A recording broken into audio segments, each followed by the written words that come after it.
tragedy. The invasion of Kuwait in 1990 triggered an extraordinary sequence of events that has defined the late 20th and early 21st centuries. Saddam had once struck the British as a presentable young man with an engaging smile and none of the superficial affability of many of his colleagues. He liked to talk without beating around the bush.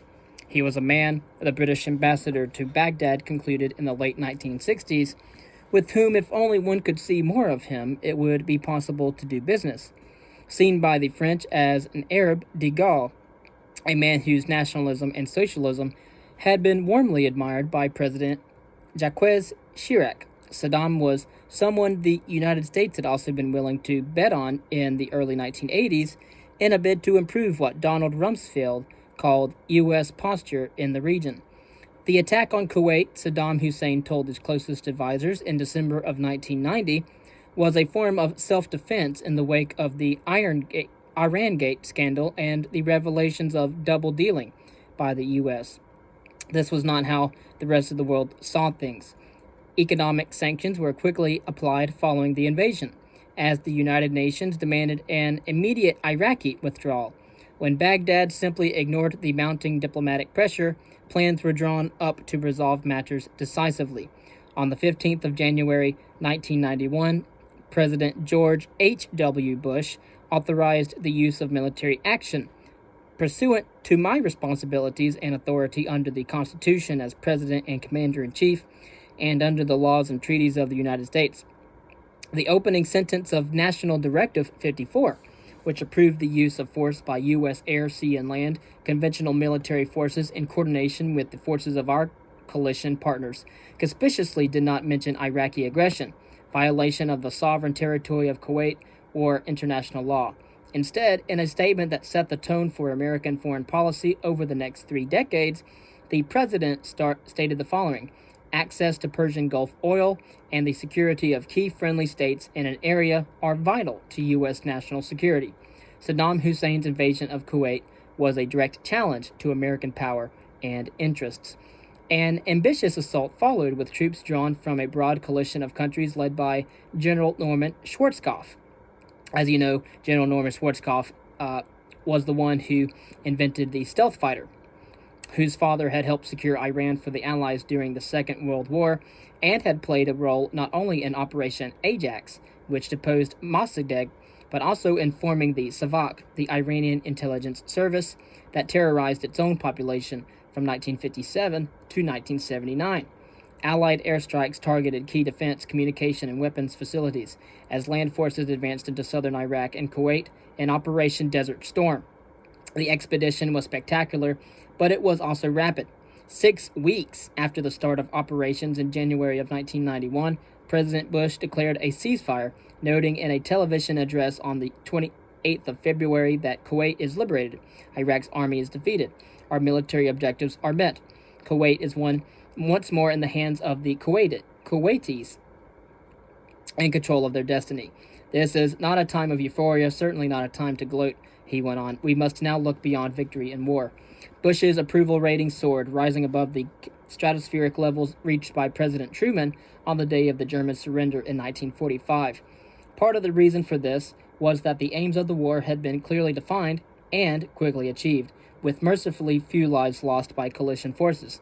The U.S. had excluded the goal of toppling Saddam himself, unless the latter used chemical, biological, or nuclear weapons, sponsored terrorist attacks, or destroyed Kuwaiti oil fields, in which case President Bush had said it shall become the specific objective of the United States to replace the current leadership of Iraq. The decision to end military action at the earliest opportunity was widely admired across the Arabic-speaking world and beyond, despite the fact that Iraqi forces did sabotage many Kuwaiti oil wells and set them ablaze. This was ignored, however, partly because it was felt that moving on the Iraqi capital would have been unacceptable.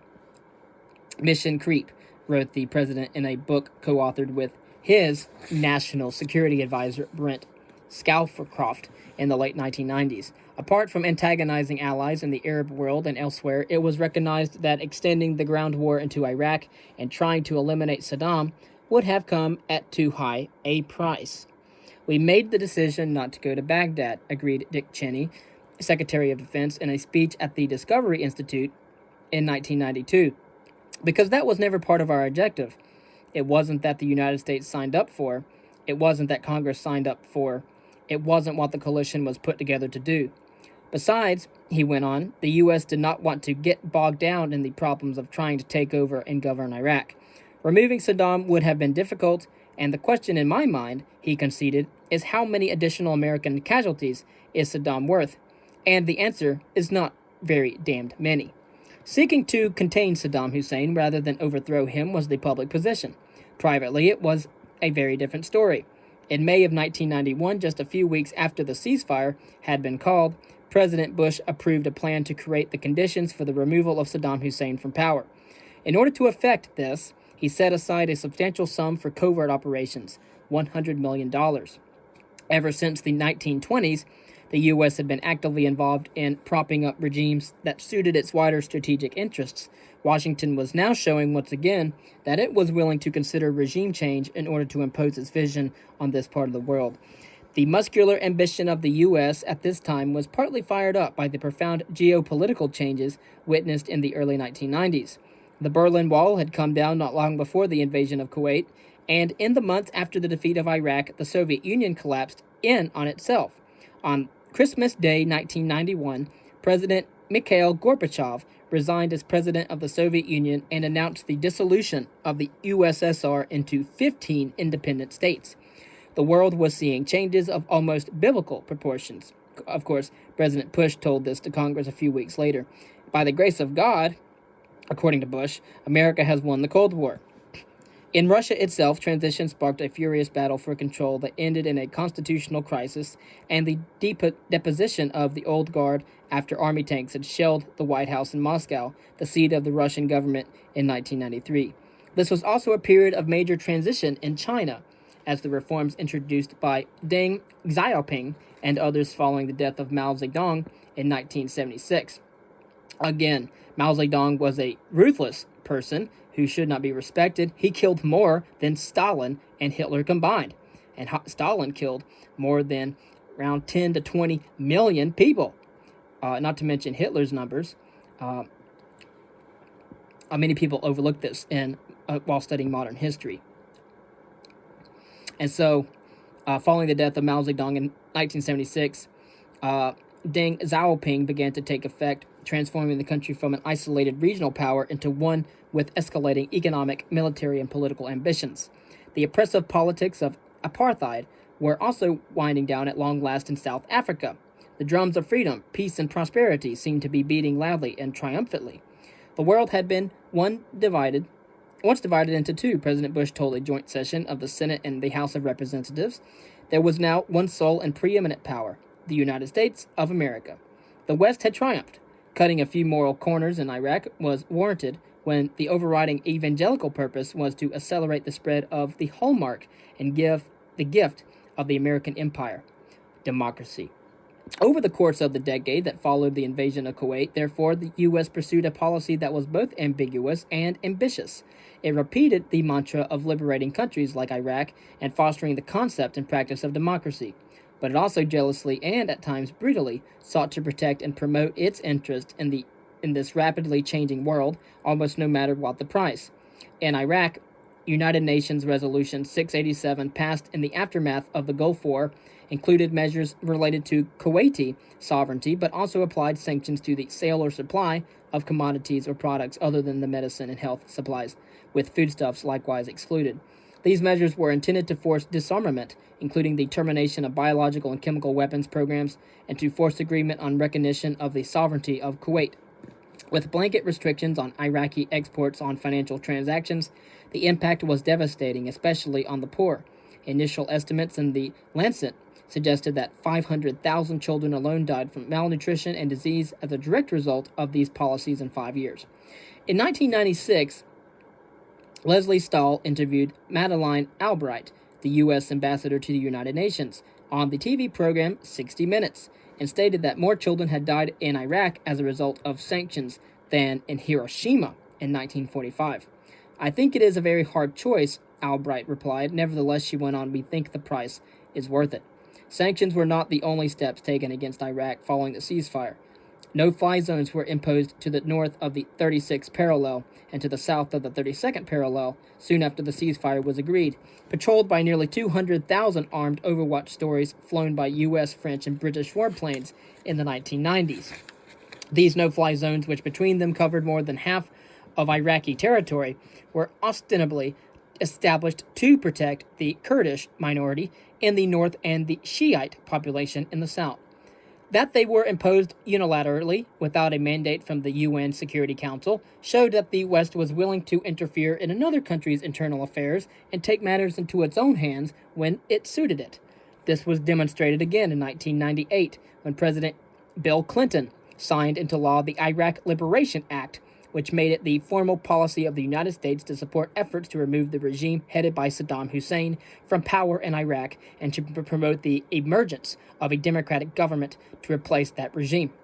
Clinton also announced that $8 million was being made available for the Iraqi democratic opposition, with the express aim of enabling the dissonant voices opposed to Saddam to unify and to work together more effectively.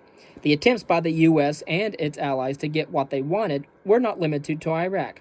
President Clinton made overtures to the Iranian leadership, for example, in an attempt to open dialogue and improve relations that had spiraled downwards in the aftermath of the Iron Gate scandal and following the catastrophic shooting down of an Iranian passenger jet in 1988 by the USS Vincennes.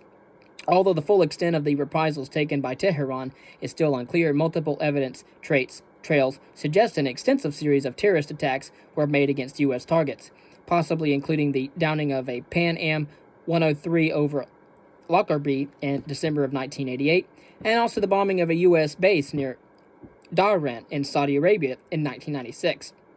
After Iranian involvement in the latter, in Saudi Arabia, had been strongly suggested by a U.S. investigation, President Clinton protested to President Khatami in a letter delivered by an intermediary in the late 1990s.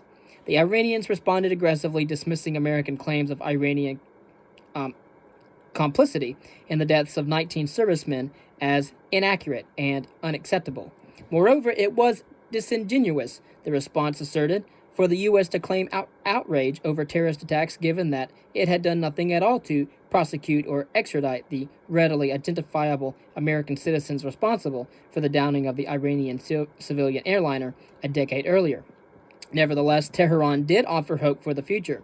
The president should rest assured, the reply stated, that Iran had no hostile intentions towards Americans. Indeed, the Iranian people not only harbor no enmity, but also have respect for the great American people. This step forward was echoed in Afghanistan, where channels of communication were opened with the hardline Taliban regime after the supreme leader Mullah Omar made contact through an intermediary in 1996. Once again, the early signs were promising. The Taliban think highly of the U.S., one senior Taliban leader said, according to a confidential report of the first meeting that was prepared by the U.S. Embassy in Kabul. Moreover, support provided by Washington during the jihad against the Soviets had not been forgotten. Above all, the Taliban want good relations with the United States. This conciliatory message gave grounds for optimism, as did the fact that the U.S. had contacts and old friends locally who might prove useful in the future. One such was the warlord Jalaluddin Haqqani, a long-term CIA asset since the Soviet invasion, whose relatively liberal attitudes towards social policy and women's rights were also noted in a memo that highlighted his growing importance within the Taliban. The U.S. was primarily concerned about Afghanistan's role as a hotbed for militants and terrorists. The Taliban had gained control of Kabul in the course of 1996. Sparking growing alarm in neighboring countries about possible regional instability, the rise of religious fundamentalism, and the prospect of Russia becoming drawn into a region from which it had only just stepped back following the collapse of the USSR. I might want to make mention here briefly that it was because that the United States turned its focus from Iraq and from Afghanistan to Saddam Hussein in Iraq that the Taliban was able to make a resurgence in Afghanistan. But in any case, these concerns were set out at a high-level meeting with senior Taliban figures in Kandahar in October of 1996. American officials were given assurances that militant training camps had been closed and that access would be provided to allow inspections to prove this was the case. Taliban officials, who included Mullah Ghosh, the de facto Afghan foreign minister, responded encouragingly when asked about Osama bin Laden, whose activities had been of mounting concern to U.S. intelligence. The CIA linked bin Laden to attacks on U.S. soldiers in Somalia in 1992, to the bombing of New York's World Trade Center in 1993, and to the creation of a network of al-Qaeda recruitment centers and guest houses in Egypt, Saudi Arabia, and Pakistan. And so, as one intelligence reports it, he was one of the most significant financial sponsors of Islamic extremist activities in the world.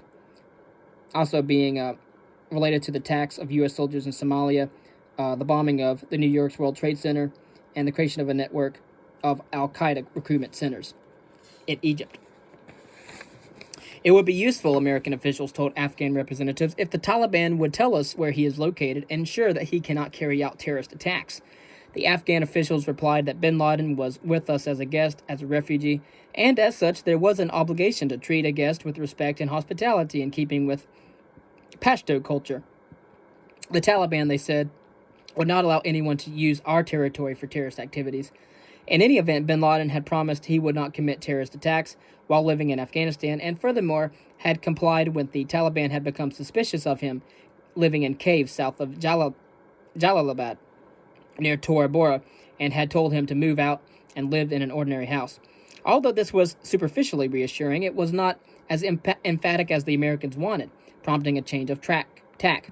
This man is poison, the U.S. officials told the Taliban emissaries emphatically. All countries, even as big and powerful as the U.S., needs friends. And Afghanistan especially needs friends. This was a warning shot. The implication was that there would be consequences if bin Laden was involved in any further terrorist attack. The reply by Mullah Rabbani, a high-ranking figure in the Taliban leadership, was clear, repeating what had been said before. His response was quoted in a full verse in a cable that was sent back to Washington and copied to U.S. missions in Islamabad, Karachi, Lahore, Riyadh, and Jeddah. In this part of the world, there is a law that when someone seeks refuge, he should be granted asylum. But if there are people who carry out terrorist activities, then you could point these out. We have our senses and will not permit anyone to carry out these filthy activities. These assurances from the Taliban were never fully tested, nor were they taken at face value. By the spring of 1998, the CIA was working on a capture plan that involved gaining the support and cooperation of the tribals in Afghanistan for what was described by planners as a perfect operation. By May, planning for the Osama bin Laden rendition is going very well, according to a heavily redacted CIA report. A scheme had been developed that was detailed, thoughtful, realistic, although it was not without risks. Whether the plan would get approval was another matter. As one involved it put it, odds the op will get the green light are 50-50. Senior officer of the Army took a less optimistic view. The commander of Delta Force was reported as being uncomfortable with details of the scheme, while the commander of Joint Special Operations thought that the CIA plan was out of its league. Although there was a final graded rehearsal of the operation, which went well, and the plug was pulled. Before any definitive attempt to deal with bin Laden could take place, events took a decisive turn. On the 7th of August 1998, al-Qaeda carried out simultaneous bombings of the U.S. embassies in Nairobi and Dar es Salaam, the largest cities in Kenya and Tanzania, respectively, killing 224 people and injuring thousands more. The finger of suspicion pointed immediately at bin Laden. Within 2 weeks, the U.S. took action, launching 78 cruise missiles against 4 suspected al-Qaeda bases in Afghanistan. Our target was terror, President Clinton said in a televised address on the 20th of August. Our mission was clear: to strike at the network of radical groups associated with and funded by Osama bin Laden, perhaps the preeminent organizer and financer of international terrorism in the world today. Clinton, at that point in the midst of a sex scandal relating to the intern Monica Lewinsky that threatened to bring down his own presidency and had required a separate television address 3 days earlier, did not consult with the Taliban prior to trying to eliminate the plot's mastermind. In an attempt to preempt criticism, he said in his announcement that I want the world to understand that our actions were not aimed against Islam. On the contrary, Continued the beleaguered president, Islam is a great religion. It was bad enough that the attempts to deal with Osama bin Laden proved unsuccessful, but they also antagonized the Taliban, which immediately expressed outrage at the attack on Afghan territory and against a guest who had not been proven guilty of involvement in the attacks in East Africa. Mullah Omar declared that the Taliban would never hand over bin Laden to anyone and would protect him with our blood at all costs. As one U.S. intelligence assessment explained, there was considerable sympathy for bin Laden and his extremism in the Arab world, where the message of injustice and victimization of Muslim peoples went hand in glove with the popular belief that U.S. policies prop up corrupt regimes and are designed to divide, weaken, and exploit the Arab world. Few endorse bin Laden's terrorism, the reports concluded, but many share at least some of his political sentiments. These were views held by Mullah Omar himself, who, in a remarkable telephone call to the State Department in Washington 3 days after the missile strikes, stated that the strikes would prove counterproductive and arouse anti-American feelings in the Islamic world. In the course of this recently declassified telephone call, the only known direct contact between the Afghan Supreme Leader and U.S. officials, Mullah Omar remarked on the current domestic difficulties being experienced by President Clinton, a reference to the Lewinsky affair. With this in mind, and in order to rebuild U.S. popularity in the Islamic world following the disastrous unilateral attack, said Mullah Omar, Congress should force President Clinton to resign. The U.S. strikes were denounced, meanwhile, as an attack on the entire Afghan people by a senior Taliban spokesman, Wakil Ahmed Mutawakkil. Large anti-American demonstrations took place in Kandahar and Jalalabad following the assault, according to Ahmed, who discussed the attacks with U.S. officials not long afterwards. If the Taliban would have retaliated with similar strikes against Washington, he stated, it would have done so. Like Saddam Hussein when he found out that the U.S. had been selling arms to Iran while claiming to support Iraq, it was the sense of betrayal and double-dealing that was damaging. The U.S. gave friendly messages on the one hand and then acted brutally on the other. Wakil Ahmed expressed his outrage over the flimsiness of the evidence that had been presented by the Americans after the U.S. military strikes. The Taliban leadership had always been clear that if bin Laden were found to be conducting terrorist activities from Afghan soil, action would then be taken against him. Indeed, Mullah Omar asked the State Department for substantiation almost immediately.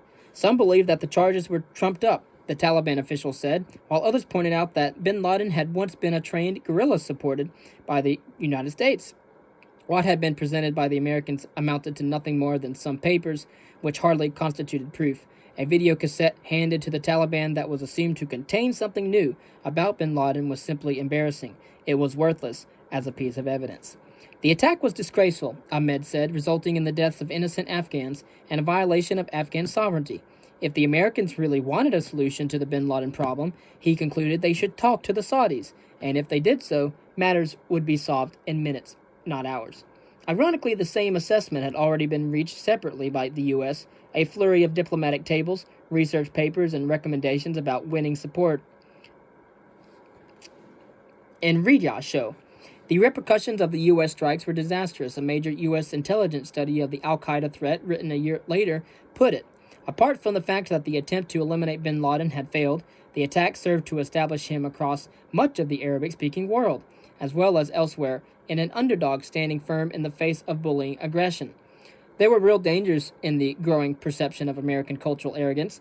It was troubling, too, the report warned, that the U.S. attack was more morally questionable and mirrored aspects of bin Laden's own bombings, where innocent casualties suffered because of a political agenda deemed to justify the use of force. As a result, the retaliatory cruise missile strikes may ultimately prove to have done more harm than good.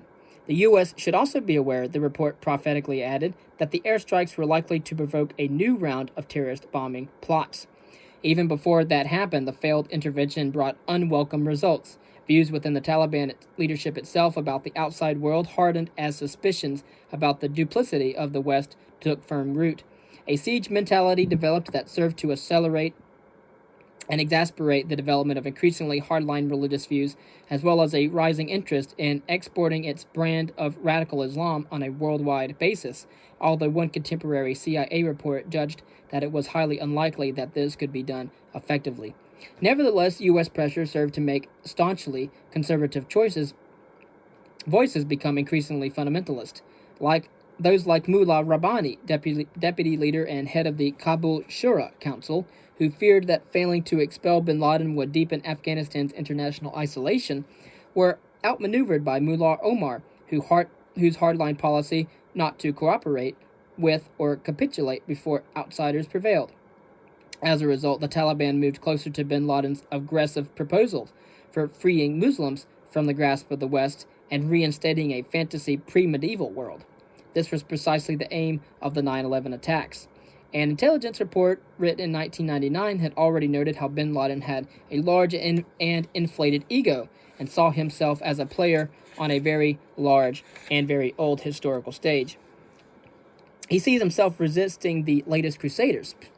It was highly revealing, then, that every single audio and videotape he released after the attack on the Twin Towers mentioned the Crusades or the Crusaders as reference points. Revolutionaries often choose to evoke an idealized past, but few look back 1,000 years for inspiration and justification for terrorist attacks.